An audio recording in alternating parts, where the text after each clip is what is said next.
This is a story about revenge, pain, and suffering. All of these things make up who I am. Please sit back and enjoy the video. We start off when I was 4 years old. I'm running throughout the woods with my little sister. Our father, he was a bastard, an evil bastard, who enjoyed torturing little children for no reason at all. It was just for his own enjoyment. But we were running through the woods. We had to make it to the finish line before we were killed. We were almost there, damn close. But my sister, she was caught in a bear trap. I tried my damnedest to get her out, but it didn't work. It didn't work out how I planned. 5 minutes after I tried to get her out, I had to jump back because 5 arrows came from every direction, piercing her all throughout her body. She looked at me with so much pain in her eyes, but she was happy. She was happy that she was going to get to leave this hell of a planet. She was going to go meet our mother, that sick bastard beat to death. After I saw her die, I could hear dogs running after, well, me now, since she's dead. I could hear them coming after me. So I kissed my sister on the forehead, and I ran. I ran as fast as I could. And in under 5 minutes, I made it to the checkpoint, where I would see my big sister and my big brother sitting down, as they'd say, "Where's Myra?" I would look at them with tears in my eyes. She's dead. She got caught in a bear trap and was pierced by arrows, as they would look at me, tears forming in my big sister's eyes, as she would hug me, as my big brother would just say, "Damn it! That bastard, I swear I'm going to kill him. Just wait. Just wait until I get stronger. I'm gonna murder him in cold blood," as he would be raging inside. My sister would let go of me and say, "Are you at least okay?" As I would nod my head. As she'd say, "All right then, let's go to the next checkpoint." As we would begin walking, and within a few hours we would dodge traps and escape deadly animals, and eventually make it to the last checkpoint. This is where we would be greeted by that dickhead, my father, Hiyashi Midoriya. Oh, that's right. I never told you my name. My birth name is Itona Midoriya. My sister's name, let's name her, Sasha. And my big brother's name is Ace. He would greet us all as he'd say, "Where's Myra?" As we would all look down at the ground, as the dickhead would have a large smile on his face. She's dead, isn't she? I knew she'd die. She was the weakest of all of you, as he'd spit on her name. This would piss off my brother, as he'd lunge at him, punching him in the face, but this wouldn't do anything. He'd grab my brother by the throat and slam him. I'd scream out, "Ace! Get up!" as my dickhead of a father would continue beating him until my sister stepped in and took a blow for him. This would damn near crack her ribs, but she'd take it, the full brunt of the attack. As she would help my brother to his feet, and she'd say, "I'm sorry, sir. He didn't mean it. He was just mad.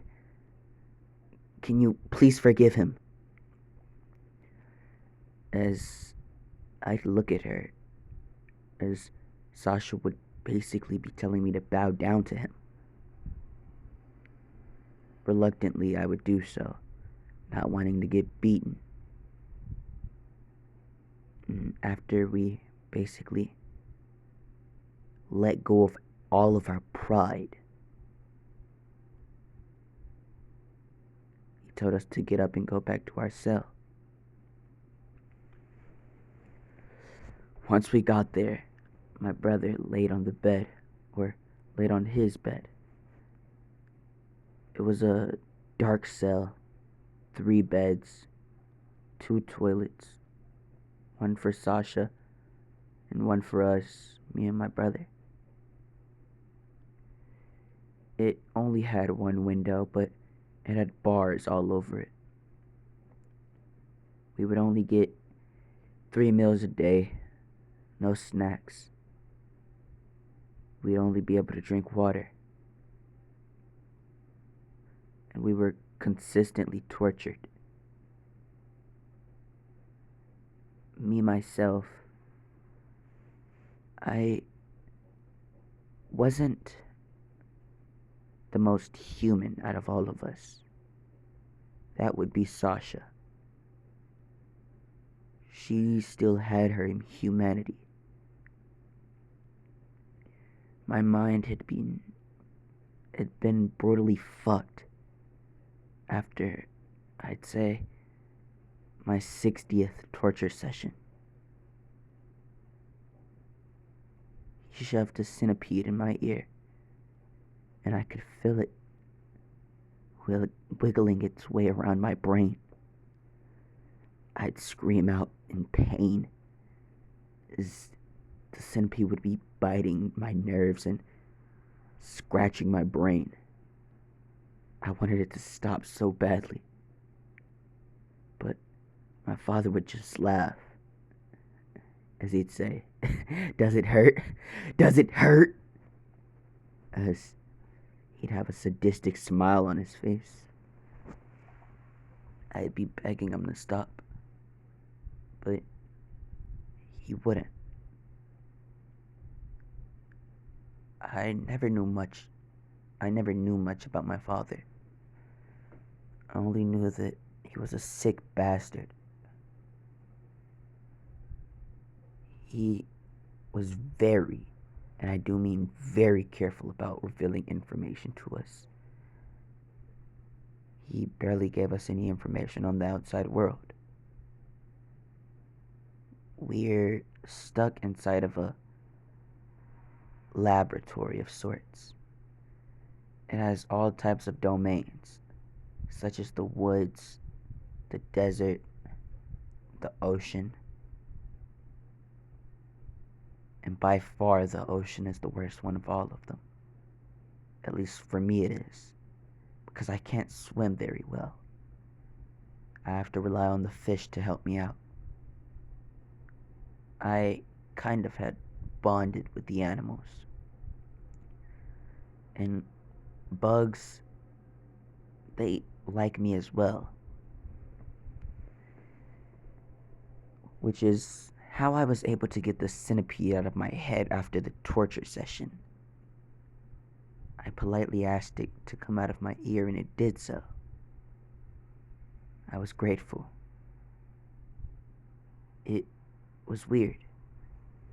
It was like the more I lost my humanity, the more I would gain, the more power I would gain. It was like it got to the point where I started to enjoy the torture sessions. And this this is what made me my father's favorite. He hated the other two, my sister and brother. Ace and Sasha hated him right back. Well, I mean, of course they would. He beats them every day, and they gain nothing from it. He does it all just for his sick little experiments. But one day it all stopped. This was the day we escaped. The day we tasted freedom. Or to be more specific, the day I was freed. We now go to me and my siblings back in the cell. Me and them had been putting soup on the bars that, well, caged us in. We started to loosen up the bars on the window so that we could eventually escape. And in a few months, due to the soup on the bars that were caging the window, the bars would begin to rust. And my big brother would use his quirk, which was somewhat of a super strength quirk, to begin to pull the bars and damn near break them. Every day for 3 months, we would repeat this process of putting soup on the bars and pulling. And when my father came, we acted like there was nothing wrong. That way he didn't suspect anything. But on our last night of pulling, the bars finally broke. It was 3 a.m. and we snuck out the facility. We would begin running as fast as we possibly could until an alarm that we never heard before, sounded. We would hear this alarm and we'd keep running. We would be on the main street now, as we could sense bloodlust, immense bloodlust. This wasn't normal. Sasha dropped to her knees. As Ace stopped, he picked her up, but he was still frozen in fear. I wasn't affected by this because, well, to be frankly honest with you, as a 4-year-old, I had way more bloodlust than this. I was different.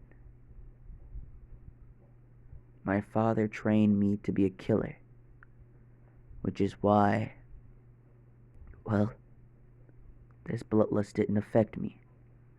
I thought it was weak, and I didn't understand why my brother and sister were stopping. So I would pull them along with me as we would continue running. But this is when we would see it. A being. Its skin, it was burned. It was like he'd been cutting pieces of his skin off. And he had blue flames surrounding all around him as he would begin running after us. But we would be, well, we would have a head start. So we would be a good distance out in front of him. Once we got pretty far out, we would make a right and turn into an alleyway. But it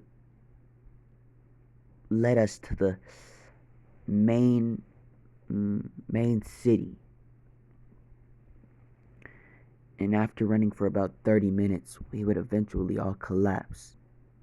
But the bloodlust would be still sensible. I could sense it a few blocks down. This is when we would see a man, and my brother would beg for him to let us use his phone to call the cops, but he would just smile. The man would look down at my brother as he'd kick him directly in the face. My brother's head would be sent through the wall, knocking him out. He would look at my sister as he'd say, I think I'm gonna enjoy you for a little bit. Till that bastard Dobby gets here at least. As he'd kick me away. As he would begin tearing my sister's clothes off. And groping her. He'd be jiggling her boobs. As he'd be kissing all on her neck. My sister would begin crying as she'd try to kick him in the nuts, but it wouldn't work out. The man would slowly reach to take her panties off. As he would. And he'd begin fingering her. Me seeing this. Me seeing the sister that I love so much being raped right in front of me. It would forcibly activate my quirk, or a power of sorts. Tentacles would burst out of my head, but these were no regular tentacles. They had sharp blades on the end of them. Each tentacle had a blade, and each blade was a different color. One was black, one was red, one was blue, and one was white. As I would look at the man, my eyes, they would roll to the back of my head, and all I can remember was the screams of my sister and the man. When I woke up, I could see the man's body. His head was decapitated. His arms, they were torn off. His guts had been spilled all over the ground. And he was laying on top of what looked to be something charred. I would go over to the charred being.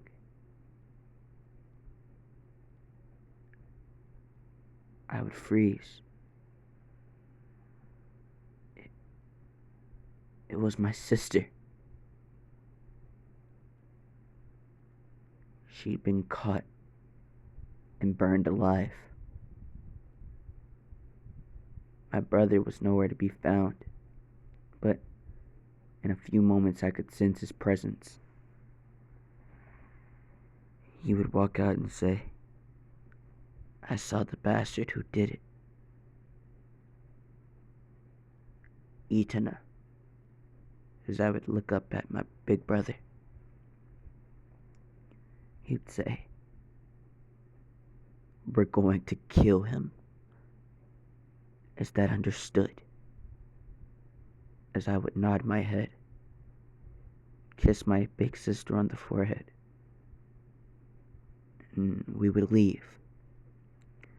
Time skip 4 years. My big brother had been caught and dragged back to the facility. His quirk wasn't enough to help him escape. I tried my hardest to help him fight, but it didn't work out.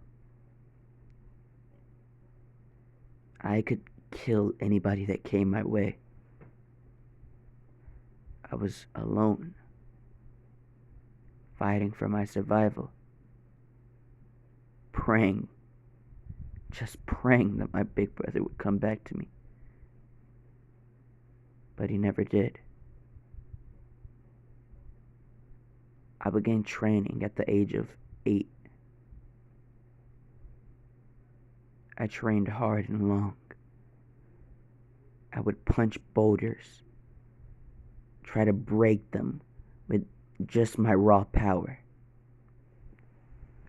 I'd do 10,000 push-ups a day, 10,000 sit-ups a day, 15,000 squats, and I'd run 20 miles every day. I would do this all in the woods, so I wouldn't alert anybody. The animals would bring me food, fruit, and berries. They'd also get me water. These were my companions for the last, 3 years of my life. I was now 11, and although my skills were amazing, they weren't perfect. My power, or quirk of sorts, it allowed me to use different elements on my swords, or blades that were attached to my tentacles.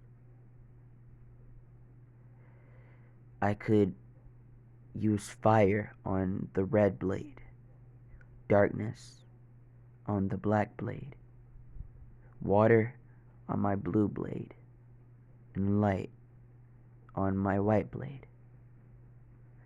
I would be able to harness these energies and, kill people with them. I was able to throw fire and water attacks, as well as darkness and light attacks. I would also have a light and darkness, or twilight, defense mechanism. This is when my tentacles would wrap around me and form a dome of dark and light. Nobody would be able to penetrate this dome. Well, not that I know of, anyway. My father continued to send people after me, but each and every time they would get cut down. And at this point, my humanity was gone.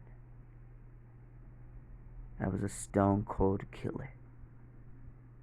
I was a murderer. I had decapitated so many men, cut so many throats, gutted so many people, that it eventually became normal to me. It made me feel amazing when I killed somebody, that I just wanted to keep doing it. I vowed to get my brother back, kill my father, and kill the bastard that killed my sister. But I knew I wasn't strong enough yet. This is why I would make my way to a city where there were heroes, a city that I knew I could train and be protected in for the time being. I knew I was strong, very strong, probably one of the strongest people on earth. Nah, I shouldn't go that far. I'm just an 8-year-old. Or I was just an 8-year-old. After all, some heroes I had seen on the news, they were pretty strong, such as All Might and Endeavor. Using my knowledge, I kinda made the assumption that the bastard that killed my sister was related to Endeavor in some way. Little did I know I'd be right. I would have discovered that the man Dobby that the other man had spoke of was Toya Todoroki, and he was the son of Endeavor. And this only made me want to go to that city more. And once I got there, I immediately tried to track down the nearest hero. And this would happen to be Midnight, the rated R hero. She'd be dressed in lingerie, and well, to be frankly honest with you, I blushed. This would make the rated R hero smile as she'd say, "Well, kid, looks like you got a good eye on you." As I would look away, as she'd say, "But what are you doing in this alleyway? You know it's dangerous, right? Where are your parents?" I'd look up with, I'd look up at the hero with nothing but coldness in my eyes, as I'd say, "My parents are dead. My bastard of a father killed my only parent, and I don't think of him as a parent anyway." And she'd say, "What are you talking about?" I just shrug it off and say it doesn't matter, as I just ask her if she could take me to an orphanage. As she'd say, "An orphanage?" As we now cut to Midnight perspective, she'd say, "This kid, he looks like he's been through a lot." She could see the cuts on my arms and my legs, seeing that I only had on a white t-shirt and white pants. These were given to me by that dickhead. And, well, since I was 8 years old and he gave these to me when I was 4, I had decently grown out of them. And, well, my scars were showing on my legs and arms, and they weren't just minor scratches. As y'all know, I was tortured. As Midnight would look at me and she'd smile and say, "I have a better idea. How about I adopt you?" I would freeze and say, "You don't even know me. Why would you adopt me? A cursed being like myself. I would bring you nothing but trouble. People would consistently try to come after me. Are you willing to take on that burden with me?" As Midnight would just nod her head, as she would bend down and say, "Look, kid, by the looks of it, you've been through a lot, and so have I." As she would think to herself, "I guess I should adopt, since I can't have a child of my own." As she would then remember that, well, she is on a mission, and she can't just abandon that bitch. As she'd see a man that would run past her, and she'd say, "Hey, wait, stop." Oh, damn, that motorcycle's pretty loud. Yeah, but Midnight would say, "Hey, wait, stop." As the man would just look back and flicker off. And this is when my tentacles, they would come out of my head, as I would race towards the man at blinding speed, cutting his legs off, as I'd grab him by the back of the throat and using my fire blade, my tentacle would stab straight through his head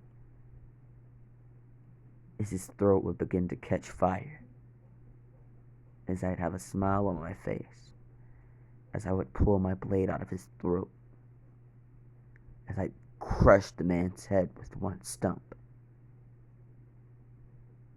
And I would take the bag of money that the man had and toss it to Midnight and say, "Did I do good?" As Midnight, her jaw would be dropped, and she'd say, "This kid, he's like a little assassin. Who taught him? Who raised him? What is this boy?" As I would just have a smile on my face. A few moments later, Midnight would pick me up, seeing that, well, my legs were pretty badly damaged, since I had walked a decent amount. I mean, it was a 5-hour walk from the woods to the city, and I made it there in 3, seeing that, well, I'm a pretty fast runner. And after Midnight had carried me back to her house, she'd give me a bath. This is where she would see the brunt of all of my scars. She would see the carved symbols in my back. There were symbols for death, carnage, and pain. All of those symbols were carved into my back, or engraved into my back. Excuse me. But yes, I'd have all of these engraved into my back. And she'd say, who did this to you? As I would just look back at her and say, my father. My father did this to me. And guess what? You heroes were nowhere to help me. Isn't that a pity? As Midnight would just look down at her hands and think to herself, we really are useless, aren't we? We can only save so many people. What about the people we can't save? As she would look at me, as she'd say, did you have any siblings? And do you know where they are? I could probably track them down. As I would just smile and say, my younger sister, Myra. She was caught in a bear trap, and arrows pierced her to death. My big sister, Sasha, she was burned alive. And my big brother, Ace, he was dragged back to the torture facility. And, well, I suspect that he's dead. As Midnight would begin to have tears in her eyes, as she would just hug me, but I didn't feel compassion anymore. I didn't feel love anymore. I just wanted to kill. I just wanted to kill any bastard that got in my way. That was my mindset at the moment. An 8-year-old. A deadly 8-year-old. No. He's 11. A deadly 11-year-old, sorry. A killer. An assassin. That is what I was. Midnight would eventually enroll me into a school. I'd be in 5th grade, and I'd be in a pretty decent school. They would be trying to teach kids how to use their quirks. And at this school, I would meet a stuck up prick named Bakugo, or Katsuki Bakugo. I'd also meet a girl named Momo, and she was pretty cool. And that's where I would meet, well, the love of my life. Her name I couldn't get, because after meeting Momo, she would look at me, walk out of the classroom, and I'd walk after her, but she'd seemingly disappear. I'd walk back into the classroom and ask Momo, who was that girl? As Bakugo would say, stay away from her, she's mine. As he would think to herself, or he would think to himself, she's my love, the only one that could possibly understand me. As I'd say, right? I barely even know you, and you're kind of already being a dick. As Bakugo would say, who are you calling a dick? As he would run at me with tiny explosions in his hands. I'd kind of be impressed at his quirk, but I would take offense to this and take it as a challenge. So when he ran at me, I'd dodge his explosions and punch him in the stomach so hard that it would knock him out. As Momo would just say, that's what he gets. As I would then say, Momo, who was that girl? Oh, that was Nami. She's pretty cool, and probably the strongest in the school. As I'd say, she's strong. I kinda wanna fight her. As Momo would say, I don't think that's a good idea. Bakugo had tried to fight her time and time again, and each time he would bet that if he beat her, she'd have to go on a date with him, or be his lover. As she'd just say, okay, and she wouldn't bet anything. She just enjoyed the fighting. As Deku would say, huh, so she likes to bet things on fights? Yeah, basically. As Deku would say, well then, I guess I'll make her my wife. Where can I find her? Outside. In the training yard. But did you hear anything I said? She's the strongest person in the school. As I would just smile and say, I think I can handle her. As I would walk outside, class hadn't started yet. And I would see her. People would kind of be afraid to challenge her, but I would walk onto the field and say, hey, your name's Nami, isn't it? And she'd say, yeah, it is. What do you want? But do you want to challenge me? As I'd say, yeah, I do. And I'd also like to place a bet on this little battle of ours. And she'd say, I'm listening. If I win, you become my wife. Your wife. You're not the only one to make that type of bet, but do you think you can really defeat me? As I say, of course I do.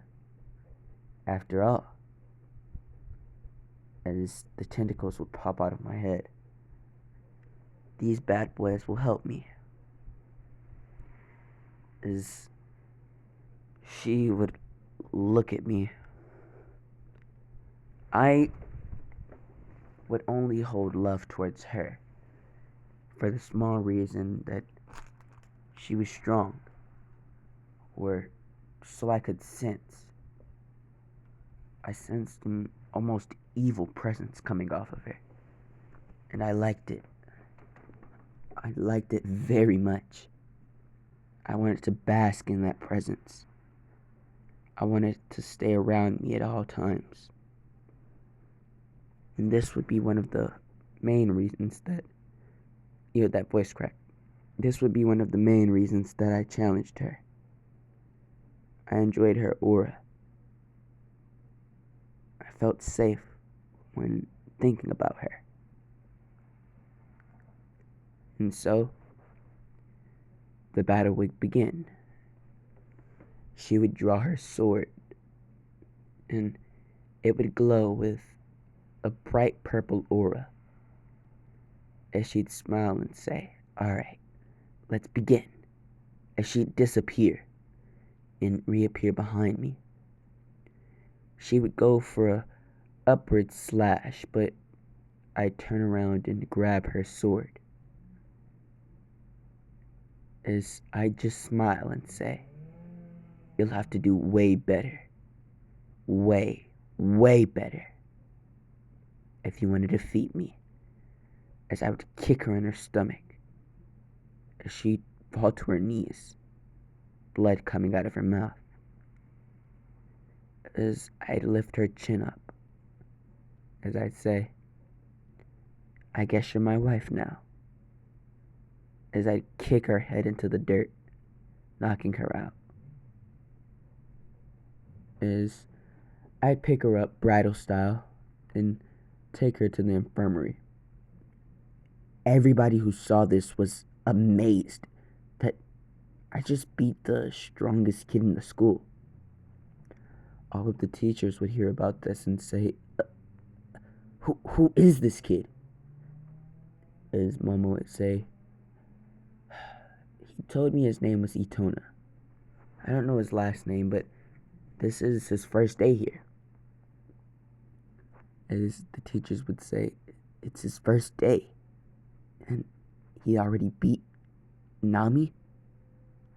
As Mama would say, "I guess so. And I think he made her his wife." As Bakugo would hear this, his eyes, they would turn red. Steam would come out of his ears as he would run out of the room and run to the infirmary. His mama would say, "Oh shit, good luck, Bakugo. You're probably gonna get your ass beat though." As when Bakugo got there, he would see Nami. Her nose would be bleeding, and well, I'd still have her in my arms. She'd be lying across my lap, as the nurse would say, "She'll be fine, and the bleeding will stop pretty soon." As I'd say, "That's good. I guess I went overboard a little bit." As the nurse would say, "Yeah, you did. And by the looks of it, you're pretty strong, aren't you, kiddo?" As she would wink at me, and I'd smile a bit. As Bakugo, the little bastard, would come walking into the room, as my mood would change. As I'd say, "What do you want, Bakugo?" As he'd say, "It's your first day here, and you're already messing up things."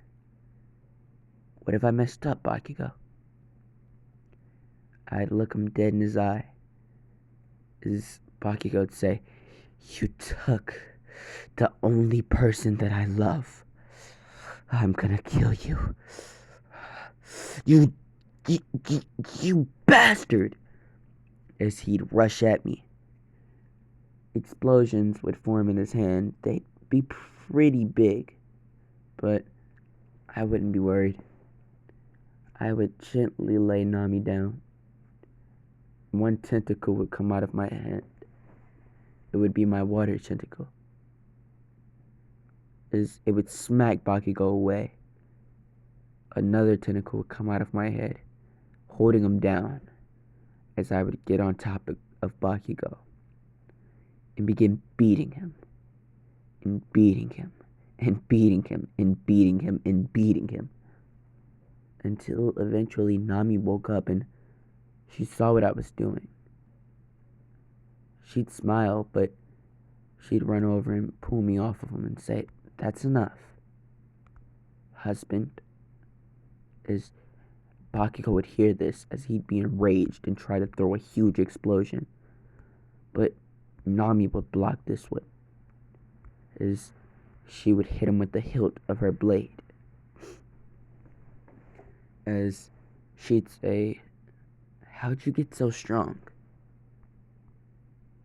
As I would just look at her and say, "That's a story for later, but now we need to get to class." As Nami would just say, "Fine. How about we go to a cafe after school?" A cafe. 2 11-year-olds at a cafe. What's the worst that can happen?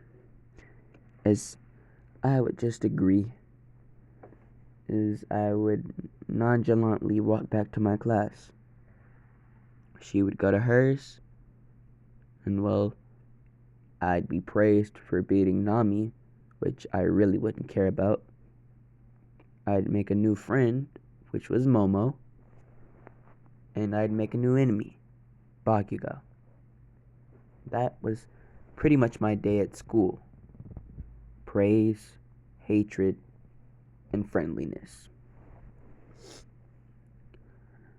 After school, I would meet up with Nami after saying bye to Momo. As she'd say, "Are you ready?" As I'd say, yeah, hold on. I just need to text my mom." As Nami would say, "Alright." As I would text midnight that I was going to a cafe. She would say, "Alright, just don't stay out too late."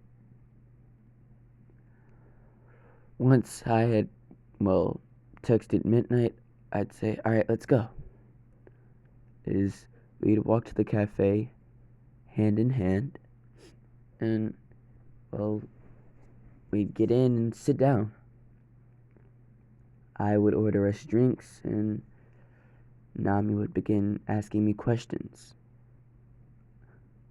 "How did you get so strong?"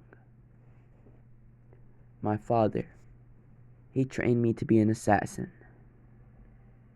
and a strong one at that. As we would now go into a flashback. You could see multiple people running at me with knives in their hands.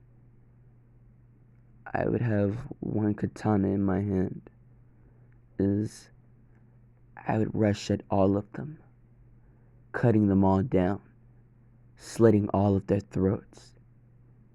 As I would smile while getting their blood all over my blade.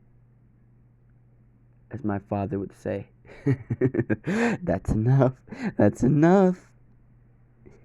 Hitona, you are truly a prodigy." As I would just look at him with hatred in my eyes, as I would walk away, going back to my cell with my brothers and sisters, or my brother and sisters. End of flashback. Nami would say, "So your father, he trained you to be an assassin. Why aren't you still with him?" As I'd say, "I wouldn't like to talk about that." As Nami would say, "Alright, what about your mother? She's dead." As Nami would say, "Oh, I'm sorry for your loss." As I would just say, "It's fine. It won't go unpunished, though. I'm going to kill my father and another man. But I guess we can save that topic for a different time." As the drinks would come, we would drink and just talk about school until a creep would come up behind Nami. As he'd say, "Hey, little girl, I have some candy in my truck if you want to come back with me." As I would just look at Nami as she'd say, no thanks. I'm kinda sitting here talking with my friend. As the man would look at me as he'd say, "Tch, little bastard." As he would walk out of the cafe. A few moments later, we would get done with our drinks and we would head out. But this is where Nami would be damn near kidnapped. A bag would be placed over her head. I would be kicked in the back, falling to the ground, and I could hear her screaming. The screams would echo in my head. I would remember Sasha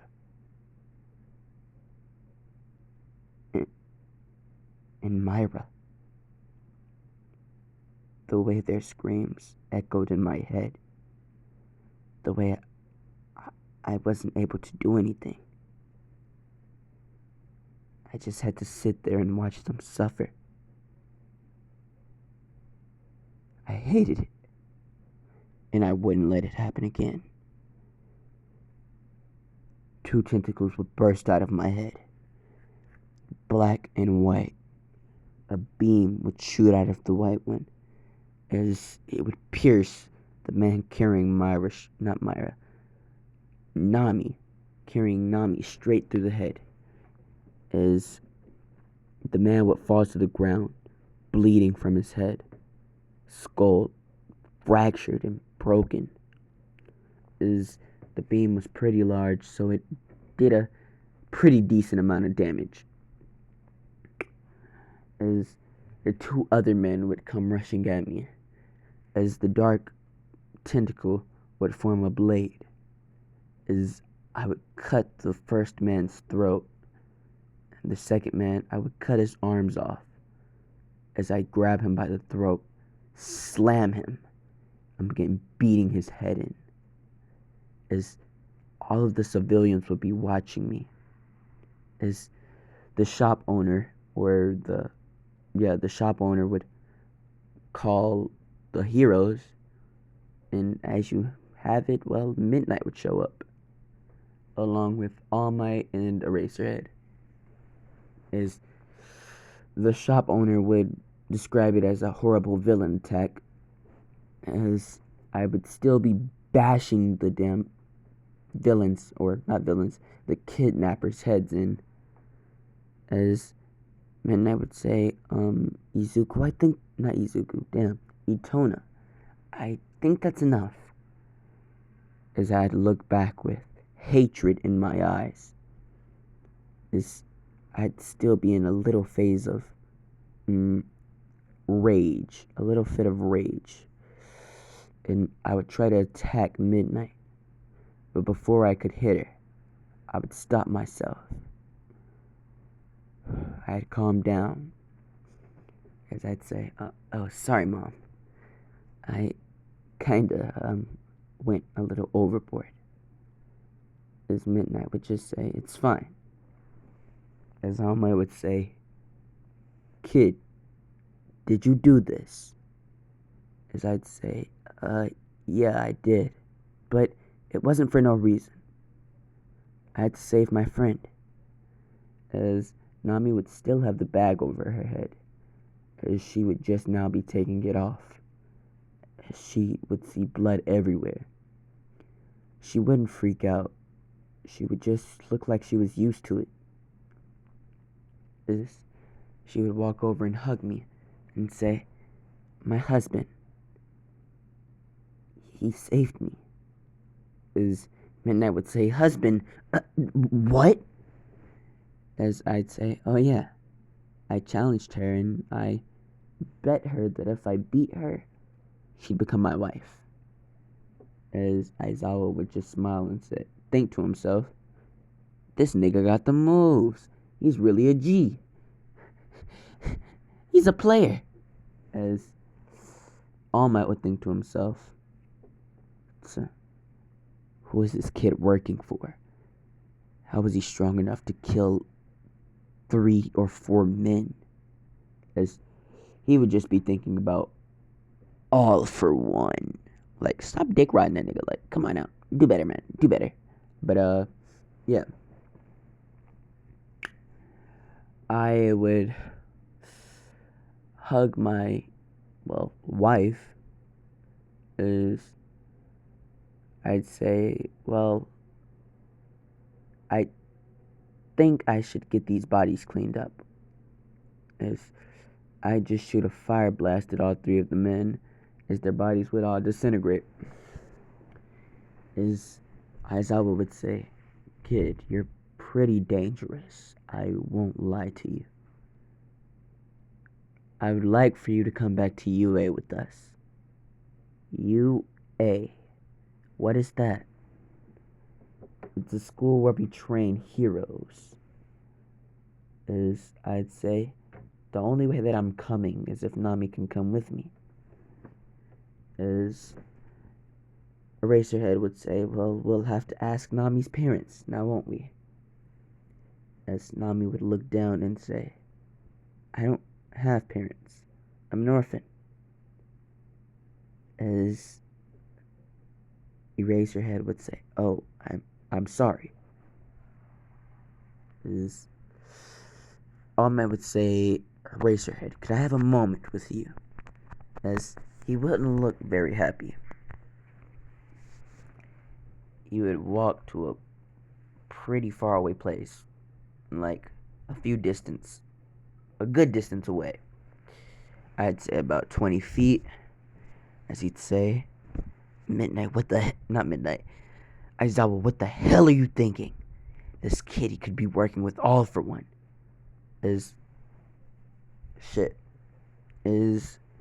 Aizawa would say, I'm going to stop you there. He is the child of Midnight. Are you okay mentally? The fuck is wrong with you, nigga? Get your dumb ass on my face. Aizawa would cut the conversation. As he would come back, and me and Nami would be placed into a car with my mom, and we'd drive up to UA. Once we got there, I'd see a mouse man. As he'd look at us and say, welcome to UA. I would expect you would be Itona Midoriya. As I would have kept my last name, saying that I wanted to feel attached to my brothers and sisters. As I would just say, yes, I am. As he'd say, who's the girl? This is my wife, Nami.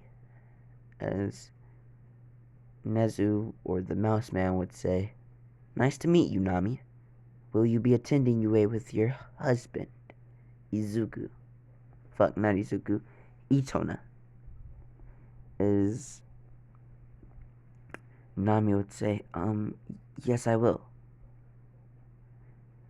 As Nezu would say, great. Alright.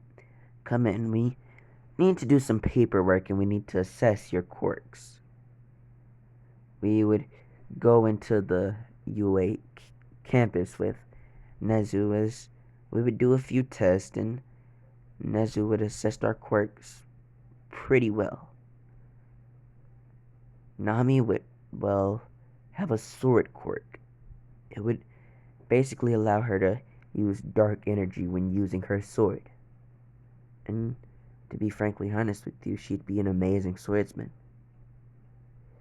Me, as you all know, I was trained to be an assassin, a killer, a murderer.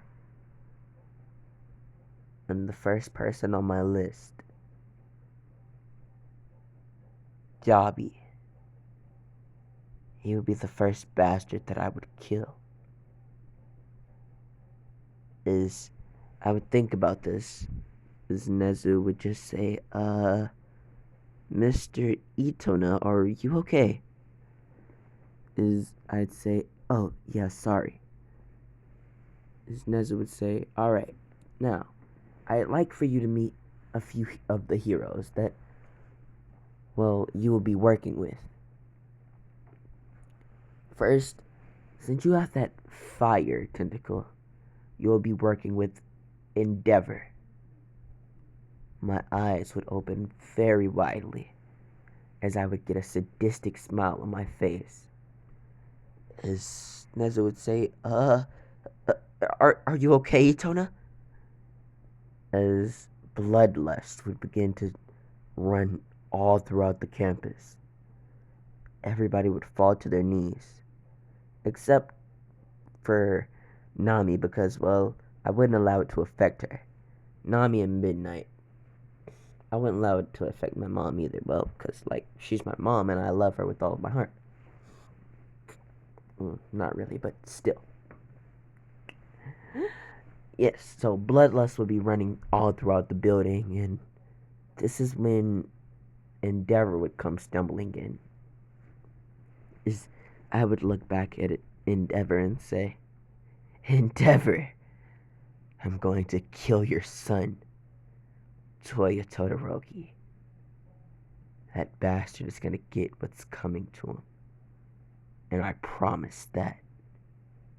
Is I would be holding Nami very close to me. As I would be gripping my hand so hard that blood would be coming out. And I'd say, oh, and one more thing. If you dare try to stop me, I'll cut you down where you stand. But, guys, I'm going to be leaving it off here because, well, I'm kind of tired. But, yeah. Bye.